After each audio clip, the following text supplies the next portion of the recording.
இன்னைக்கு நம்ம செய்ய போகிற ரெசிபி காடை பெப்பர் கிரேவி. அதுக்கு தேவையான பொருட்கள் என்னன்னு பார்க்கலாம். 1 ஸ்பூன் மஞ்சள் தூள், 2 ஸ்பூன் கரம் மசாலா, கலந்த மிளகாய் தூள். கலந்த மிளகாய் தூள்னா தனியா மிளகாய் ரெண்டும் சேர்த்து நான் அரைச்சி வச்சிருக்கிறேன், அது 2 ஸ்பூன். பெப்பர் தூள் 2 ஸ்பூன், வெங்காயம் நறுக்கினது 2, கருவேப்பிலை சிறிதளவு, இஞ்சி பூண்டு பேஸ்ட் 2 ஸ்பூன், தயிர் சிறிதளவு, கடுகு தாளிப்பதற்கு, எண்ணெய் தேவையான அளவு, உப்பு தேவையான அளவு. இப்போ நீங்கள் பார்த்துட்டு இருக்கிறது முழு காடை. காடையை கழுவி நான் சின்ன சின்ன துண்டுகளை கட் பண்ணி வச்சிருக்கிறேன். இப்போ கட் பண்ணி வச்சிருக்கக்கூடிய துண்டை ஒரு பவுலில் போடுறேன்.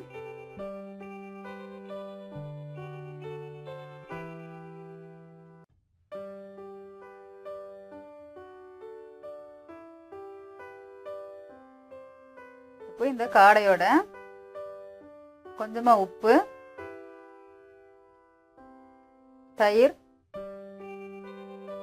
மஞ்சள் தூள், இப்போ 3 சேர்த்து நல்லா மிக்ஸ் பண்ணி வைக்கிறோம். இது எல்லா காடையிலையும் பிடிக்கிற மாதிரி நல்லா மிக்ஸ் பண்ணுங்க. இது நல்லா மிக்ஸ் பண்ணி 1 hour ஊற விட்டுருங்க. ஊற வச்சதுக்கு அப்புறமா 1 hour கழிச்சு அதை நல்லா கழுவி சுத்தம் பண்ணி வச்சுக்கோங்க. ஏன்னா இந்த காடையில லைட்டா கவுச்சி ஸ்மெல் இருக்கும். நீங்க இப்படி பண்ணி மிக்ஸ் பண்ணி வைக்கும்போது அந்த ஸ்மெல் வராது. இப்போ கடாயை அடுப்புல வச்சு எண்ணெய் ஊத்திக்கோங்க. உங்களுக்கு எண்ணெய் எவ்வளவு தேவையோ அவ்வளவு ஊத்திக்கோங்க. நான் 3 ஸ்பூன் எண்ணெய் ஊத்துறேன்.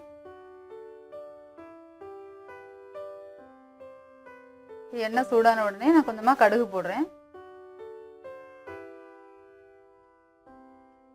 கடுகு இப்போ வெடிச்சிட்டு இருக்குது. இப்போ நம்ம கொஞ்சமா கருவேப்பிலை போடுறோம்.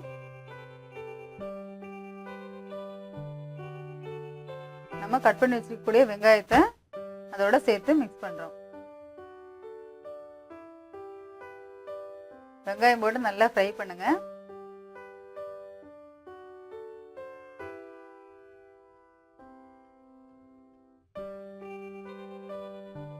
வெங்காயம் சீக்கிரமா வதங்கணும் அப்படின்னா கொஞ்சமா சால்ட் சேர்த்துக்கோங்க. அதோட அப்ப சீக்கிரமா வெங்காயம் வதங்கிடும். வெங்காயம் கொஞ்சம் கலர் ப்ரௌன் ஆகுறது வரைக்கும் நல்லா வதக்குங்க.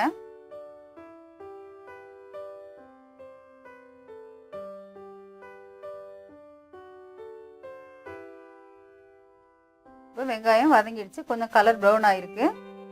இப்போ நம்ம இதோட நம்ம எடுத்து வச்சிருக்கக்கூடிய இஞ்சி பூண்டு பேஸ்ட் சேர்க்கிறோம்.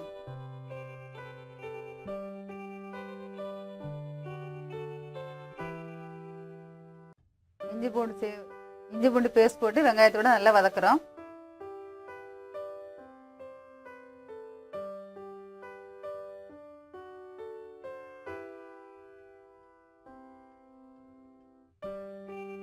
இஞ்சி பூண்டு பேஸ்ட் போட்டு வதக்கும் போது எப்பவுமே அடுப்பை சிம்ல வச்சிருக்கணும், அப்பதான் அது அடி பிடிக்காம இருக்கும். இப்போ இஞ்சி பூண்டு பேஸ்ட் நல்லா வதங்கிடுச்சு. அதோட கரம் மசாலா,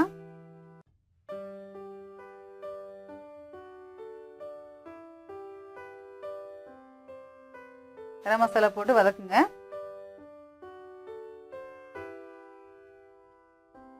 கரம் மசாலாவோட காடையை போட்டு வதக்குங்க.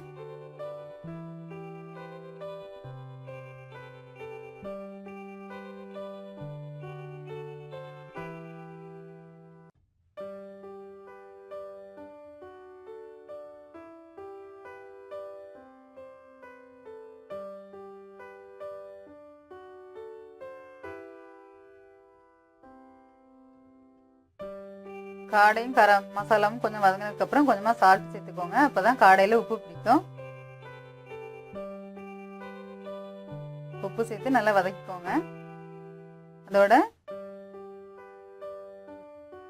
கலந்த மிளகாய் தூள்,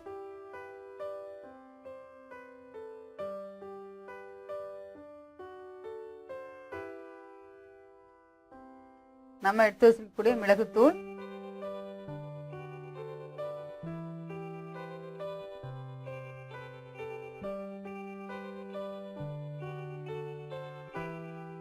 ரெண்டும் சேர்த்து நல்லா மிக்ஸ் பண்ணுங்க. மசாலா தூள் எல்லாமே காடையில் நல்லா பிடிக்கிற அளவுக்கு நல்லா ஃப்ரை பண்ணுங்க.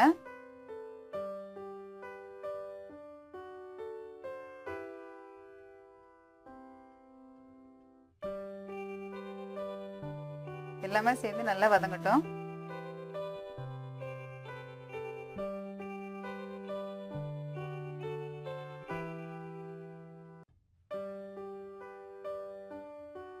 எல்லா மசாலா தூளுமே காடையில் நல்லா பிடிச்ச மாதிரி பிடிக்கும்போது 2 நிமிஷம் மூடி வச்சிருங்க. அடுப்பை சிம்ல வச்சு. இப்போ 2 நிமிஷம் மூடி வச்சு நம்ம எடுத்துட்டோம்.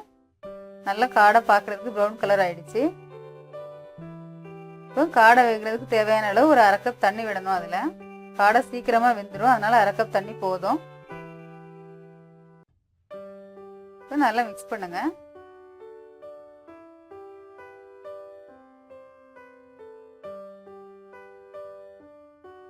எல்லாம் சேர்த்து நல்லா மிக்ஸ் பண்ணி அது நல்லா கொதிக்கிற அளவுக்கு பார்த்துக்கோங்க. அது நல்லா எல்லாமே கொதிச்சு வரும்போது அடுப்பு சிம்ல வைங்க.